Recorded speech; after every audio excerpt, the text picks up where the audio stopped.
Ready?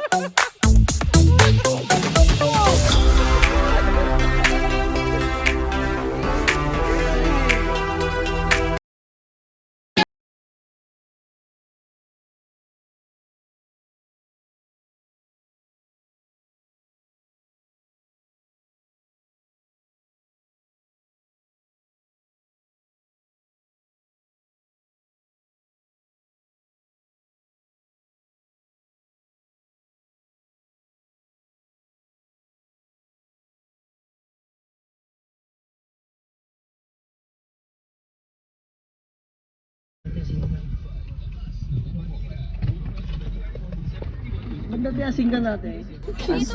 Asin. Nasamit? Sir.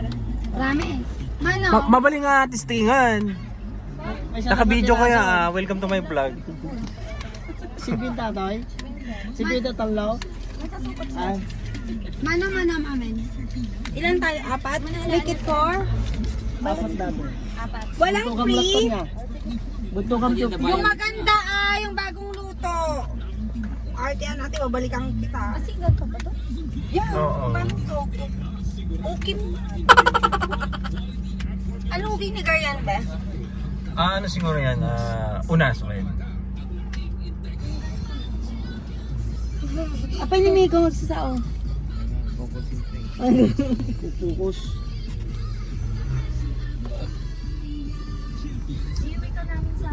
Parang kalaro si Bon. Parang mga lalaw na si Budoy. Ang bayag naman ni Ate. Kilala niya si Tagapalina na si Bon.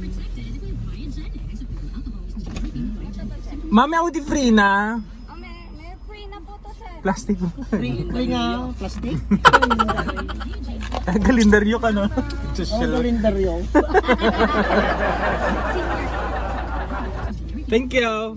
Thank you. So yun na nga mga Lods, nandito na kami sa Pangasinan 2nd Provincial Mobile Force Company dito lang sa Tayug, Pangasinan. At kasalukuyan, binibriefing kami ni Sir kung anong dapat gawin at kung paano maghawak ng baril at sundin ang mga gun and safety rules. 9 mm po yung bala natin. Kasi ito naman po yung issue ko na Galil. Within Israel. Ito po yung long firearms. Sa'yo lahat yun? Opo, ito lang. Kasi ito po, pinapasiro muna. Sikyo, galing po China.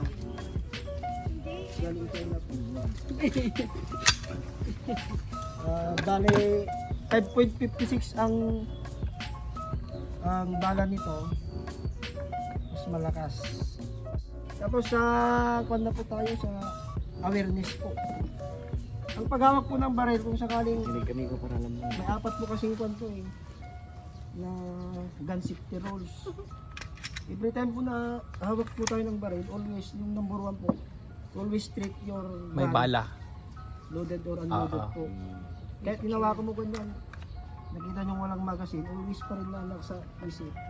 Baka may bala. po yun. Kasi mahirap na po yung sorry, pero tapos tapos yung susunod po yung muscle awareness po. Pag nasa ridge po tayo or saan, kahit saan lugar, unang-unang titignan po yung kung may tao. Paligid. Kung may tao dyan, ginaganon mo bong, sorry man yun.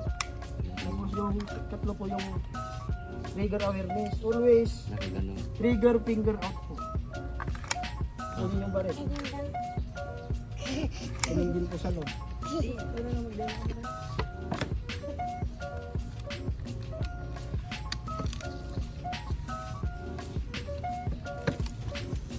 Kunin po dito sa long. Kunin dito.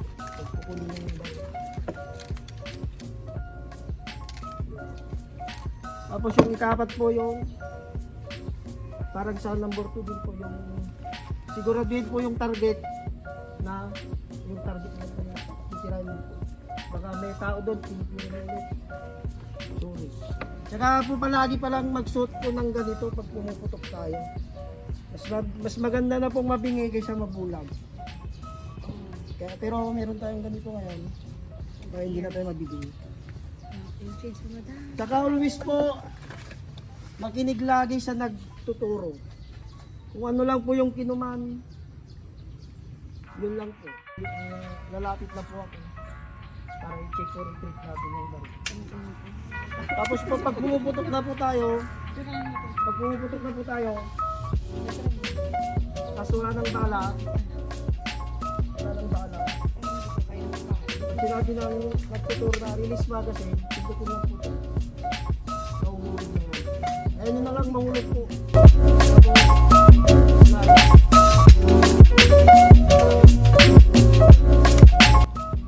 hindi po tayo mag-splash. Tulong lang po.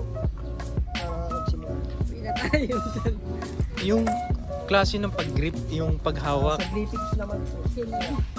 Hindi ko alam. 30, 70-30. Okay. Ito hindi masyadong nakaganon kaya. Naka-grip masyado. Tapos ito yung mga. Okay. Tapos sa site po kuya, magtatapat ito. Tining wag hining wag. Tapat ito kuya. 1, 2, 3. Tapos ito may puti kasing guide mo. Magtatapat yan kuya. Opo. Tapos dead center lang. Pag sinabing dead center, yun yung sa gitna. Okay.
Ay, di ba?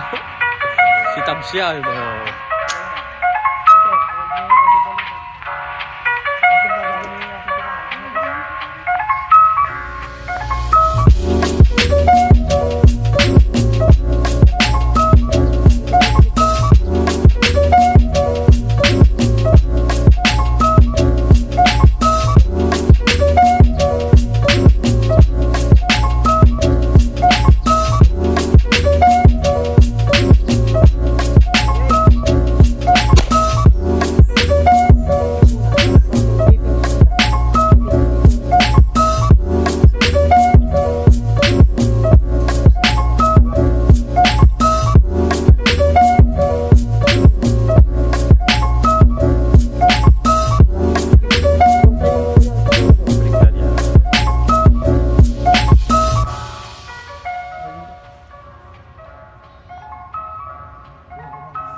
Hindi naman.